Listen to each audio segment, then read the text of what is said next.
Bismillah ar-Rahman ar-Rahim. Today we are going to study the price effects of the fall in price of a commodity which is a given good.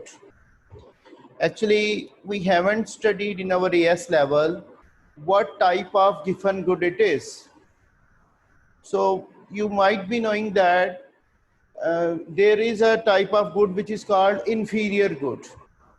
When we studied income elasticity of demand in our AS level, so we studied inferior good. So inferior good is that which has negative relationship with income of the consumer.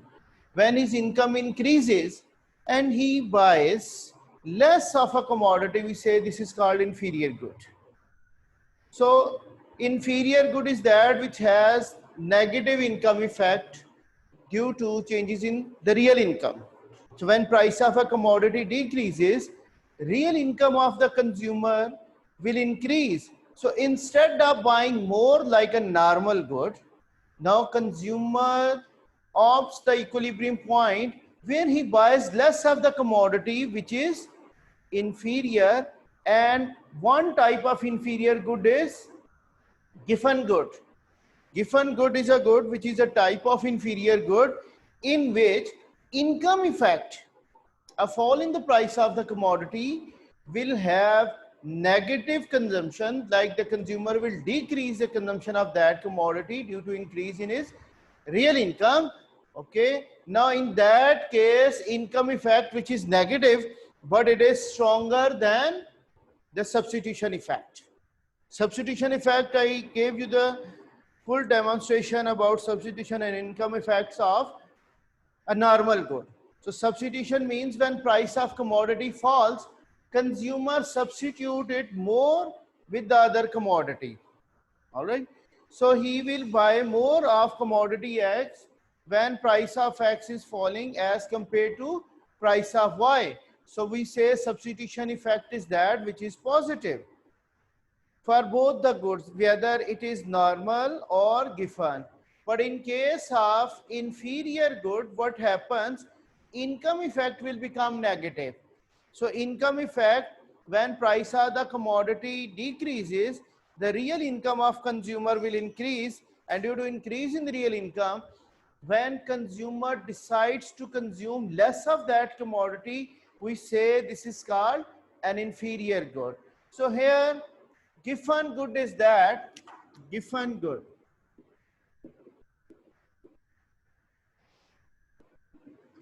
it is a type of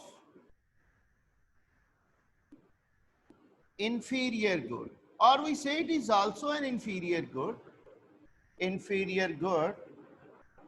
and when its price falls, when its price falls, what happens? Its substitution effect is positive, like it is comparatively low price than other commodity. So substitution effect will say, okay, buy more of this commodity, as it is having lower price than commodity where price hasn't changed.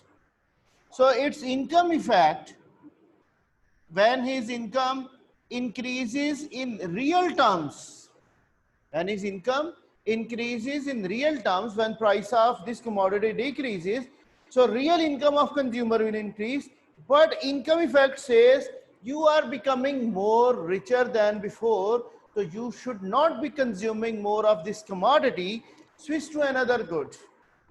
So its income effect is negative, income effect that is negative, and it is stronger than the substitution effect, stronger than substitution effect. Now finally the consumer will consume less of this commodity when its price goes down. Therefore the demand of the given good will not be downward sloping like the normal demand curve, but it will be positively sloped like we have the supply curve. So it is positively sloped. When the given good price increases, consumer will buy more of it, even his real income is decreasing. So when its price goes down, he buys less of this commodity as it becomes more inferior to him. So its demand curve will become positively sloped, not a normal demand curve. Okay, now I'm diagrammatically analyzing the situation which is happening with the given good. Now I'm taking X as a given good. So it is a given good, like it is an inferior good. So we say this is a consumer's budget line, where all the bundles lying along this budget line, they are equally affordable by the consumer within his income and the prices of the two goods. He can consume anywhere. So budget line, I told you many times that it tells us the affordability of the consumer within his income, how much of both the goods he could afford. So this could be shown by the budget line, which is downward sloping. If consumer increases the consumption of X, he has to decrease Y along this budget line. So here we find the consumer equilibrium is the point where his indifference curve is making a tangency condition with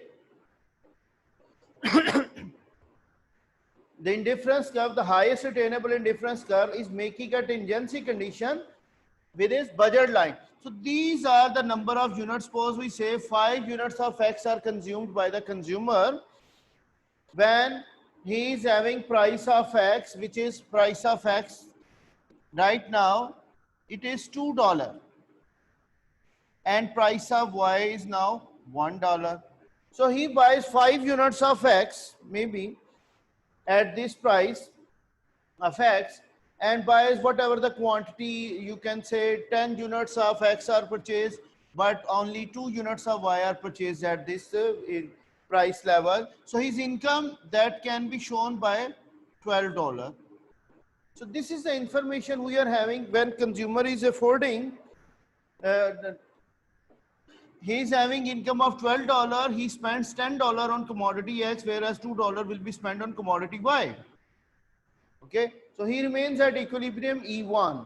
So what happens when budget line, when the price of X goes down? When price of X goes down, what happens? The budget line will have pivotal outward shift. What is this? Now consumer's budget line will have pivotal shift. So it shows that now in real terms, consumer can afford more of X. More of X can be purchased when he is buying 0 of Y. Previously, he was able to buy 6 units of X.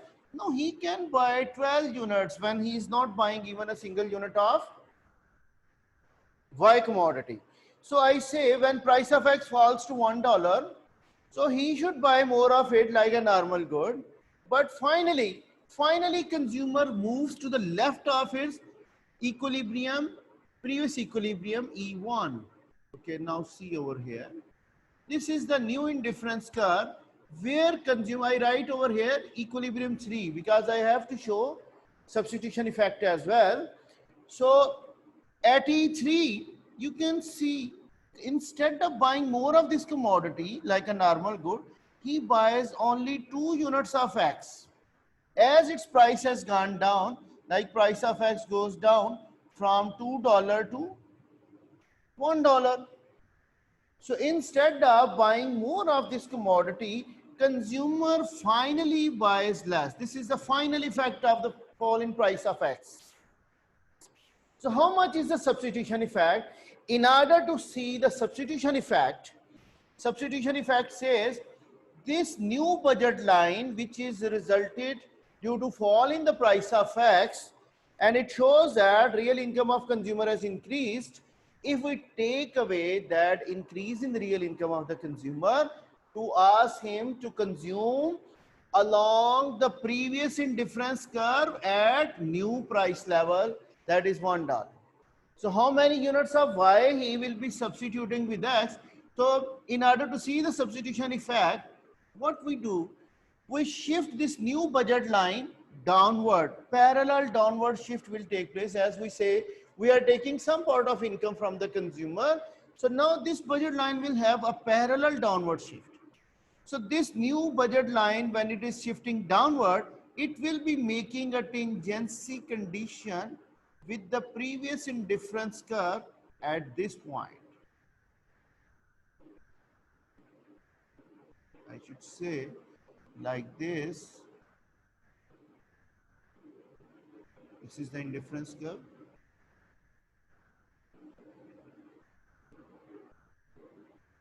I say. So at this point, substitution effect says, okay, buy more of this commodity. Instead of X1, you move to X2. So this is called substitution effect. Okay. So from X1 to X2, this is called, we say, suppose there are the 7 units, we say here consumer buys 6 units of X. So 1 unit says increase the consumption of X as it is becoming lower price than commodity Y. So this movement from E1 to E2, this shows us the substitution effect, which is positive again.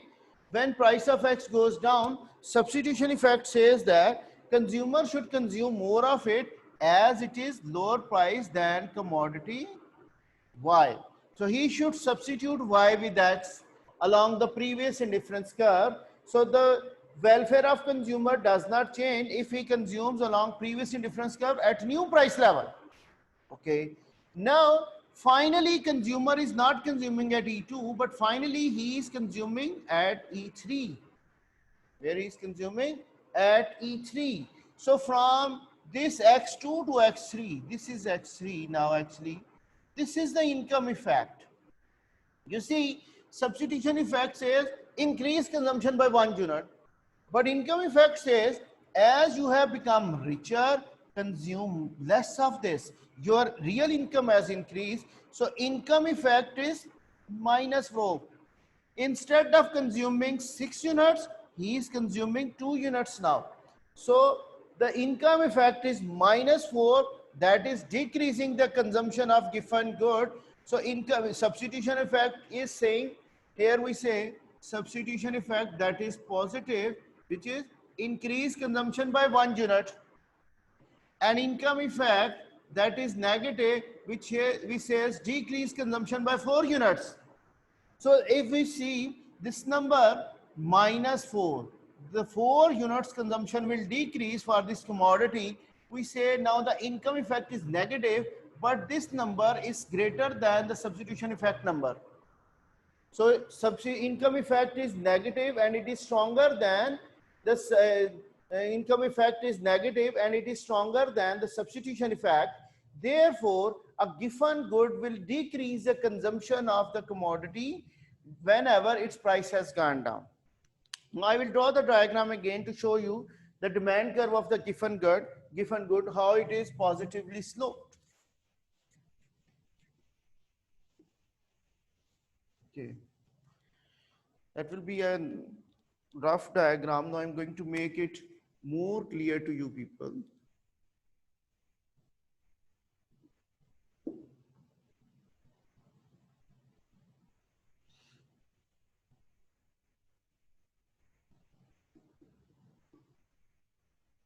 Here, this is the equilibrium 1.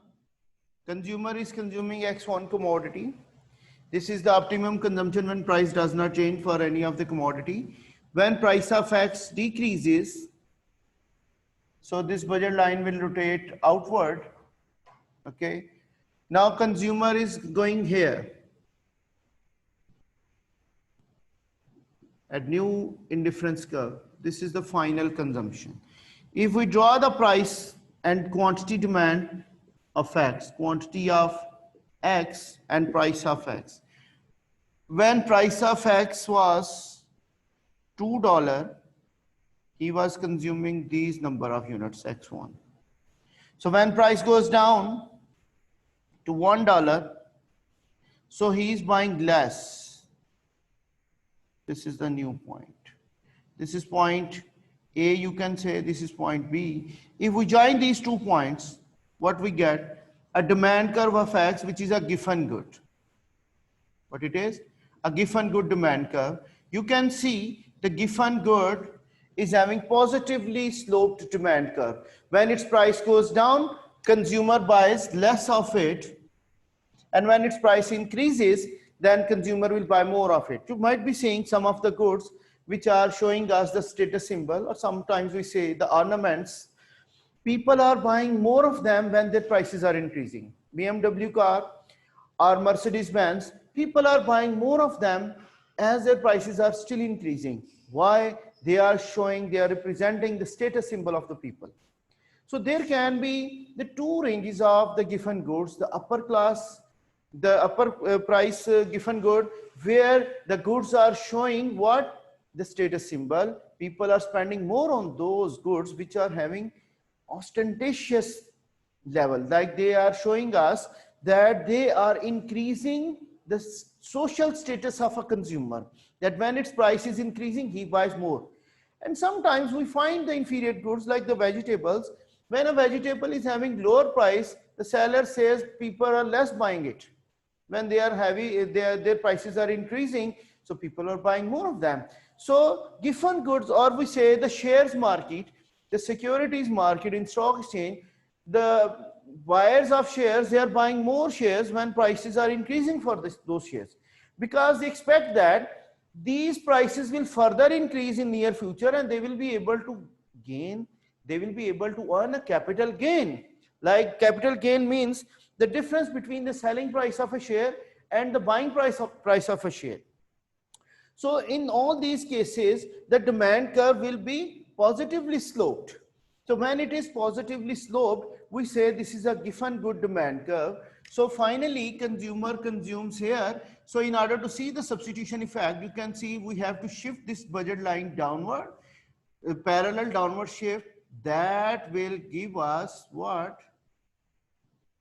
A point of tangency at new point of the previous indifference curve. This is X2. So this says, okay, this increase the consumption of commodity X, but income effect says buy less. As your real income has increased, you should be consuming less of this commodity instead of increasing it.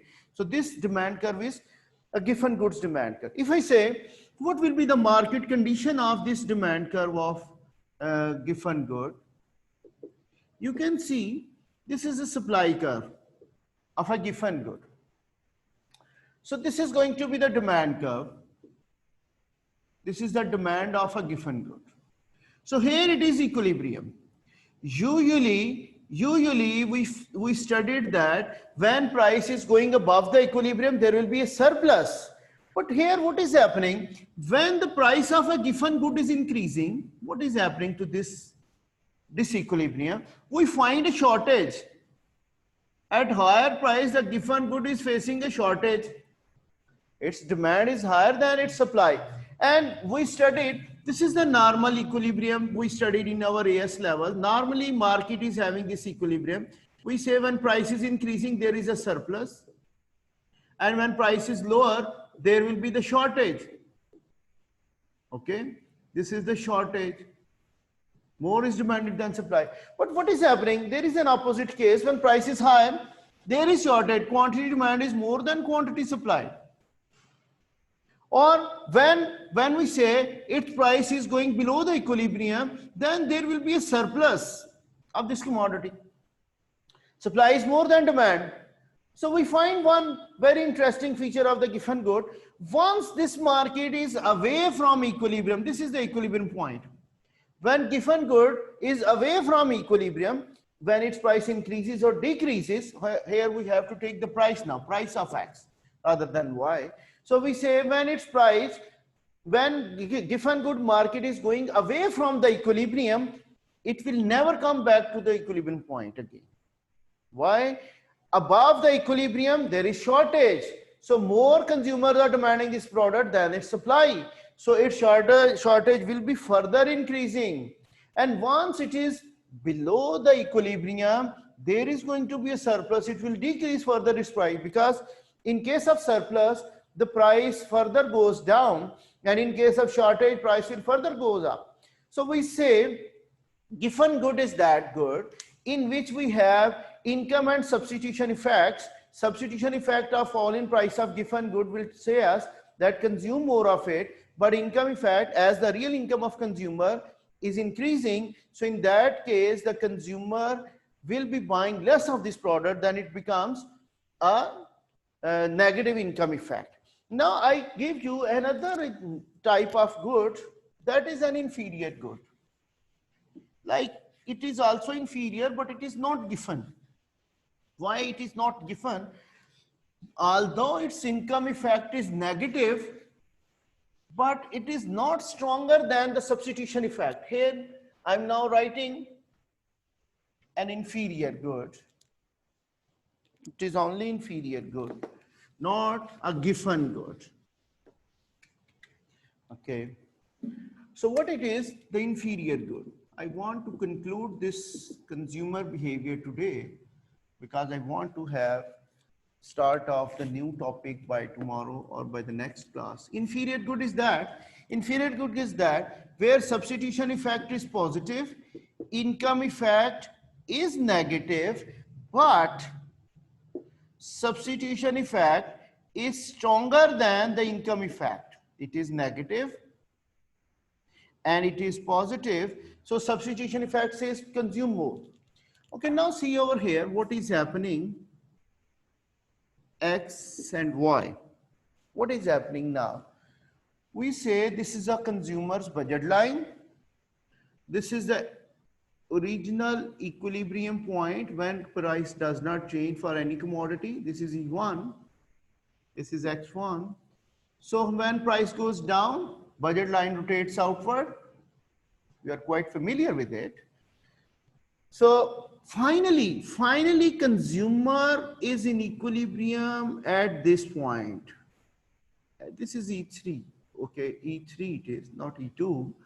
So finally he consumes it. But what is the substitution effect? If we shift this budget line downward to make a tangency condition with the previous indifference curve, so it will show us, sorry, this is not a parallel line. We should have a parallel downward shift rather than non-parallel, because price remains same. We are only taking away some part of the income of the consumer in order to see the substitution effect. Okay, now this is the substitution effect, E2. From E1 to E2, it says buy more of this commodity as it has relatively lower price than commodity Y. But income effect is here. This is X3. Okay. Now income effect, now substitution effect, you can say these are the 4 units. Increase consumption of this commodity by 4 units, substitution effect says, but consumer says buy less. Now income effect is now buy less. Now it is negative, but it is -1. If consumer was consuming 3 units, now he is consuming ultimately 4 units of X, 4 units of X, but substitution effect says you should be buying 7 units. 7 units, but instead of 4 units to increase, consumer is increasing the consumption of this commodity by 1 unit. Although its income effect is negative, but it is not stronger than the substitution effect. That is why we say this is also a type of inferior good, because its income effect is negative, but it is weaker than the substitution effect. Substitution effect is now stronger. So given good is that in which income effect is stronger, it is negative and it is stronger than the substitution effect. But inferior good is that where substitution effect that is positive and income effect is negative, but substitution effect is stronger than the income effect. The final consumption, although it has increased than the previous level of consumption, but income effect is still negative. It says you are becoming richer in real terms, so you should buy less. So income effect is still negative, but it is weaker than the substitution effect. Then we say it is an inferior good. It is not a given good. But when income effect is negative and it is stronger than the substitution effect, then we say it is a given good. So here the demand curve, it will be it will be a little bit steeper than the normal. Like if the normal demand curve is having this shape where we have a flatter demand, so it will be little bit steeper than a normal, it is also a demand which is normal demand curve, because due to fall in price, its consumption is finally increasing, but it is not increasing greater than the substitution effect, but it is less than the substitution effect. That's why it is going to be a steeper demand curve than the good which we studied in a normal demand curve, where income effect was stronger than the substitution effect. So this is about our consumer behavior. We concluded our topic of consumer behavior. You might be knowing this ordinal approach where we used indifference curve and budget line approach in order to analyze the consumer equilibrium point. So all these are showing us what? That consumer will be in equilibrium when the minor utility ratio is equal to their price ratio, and that could be found where budget line is making a tangency condition with the highest attainable indifference curve. Instead of saying that consumers satisfaction or utility can be made in terms of numbers, we say the consumer utility or preferences can be shown by using indifference curve, whereas his affordability can be shown by using the budget line, and where the affordability of consumer like budget line is making a tangency condition with the highest attainable indifference curve, that will give us the consumer equilibrium point. Later on, we studied what is a normal good, where substitution and income effects of a normal good, they have been studied. We have drawn the demand curve of normal good, the demand curve of the Giffen good, and what is happening to the demand, to the equilibrium of the Giffen good. Once it is going away from the equilibrium, it does not come back. It never come back to the previous equilibrium. And this is all. You can find some of the drawbacks of this ordinal approach, that every time when we buy the goods, are we equating our price ratio with our minor utility ratio? The used value or benefit value of the commodity can be higher than the price paid by a consumer. Like if one person is buying iPhone, so he is paying more than 100,000 rupees, 200,000 rupees. So at that time, his price paid will be higher than the minor utility of the product. But we say its minor utility is not staying at that, its benefits they are prolonging for more than 1 year. That's why the consumer is agreed upon to pay a high price for that commodity. So there can be different cases where consumer theory of indifference curve cannot be valued in real life, because how can we say the preferences of consumers can only be shown by indifference curve? These preferences can be revealed preferences as well. Consumers are again showing us the irrational behavior in the market due to massive advertisements by the producers in order to increase the demand of the product, and the producers are actually gaining the benefit of the irrational behavior of the consumers in the market. So consumers are not showing their rational behavior in the market when they are buying the goods. When their prices are falling, they can be buying the Giffen goods rather than the normal goods. So this is all about our consumer analysis by using both the approaches, consumer ordinal approach and cardinal approach. Both are telling us that the minor utility ratio should equal to price ratio, but one was saying that utility could be measured in terms of numbers, and another is saying that utility cannot be measured in terms of numbers. We can only rank the goods. So that's all about our consumers analysis. In our next class, if you are having questions, please put up the questions in my WhatsApp number. I will be dealing with all your queries by tomorrow's class. But if you don't have any questions, you don't come up, so I will be starting the producer behavior in my next class. That's up to you. If you raise the questions and you send it to me, and then I will be answering them in my next class, which is coming tomorrow. So if you don't have questions, I will be going through the producer behavior, inshallah. Thank you.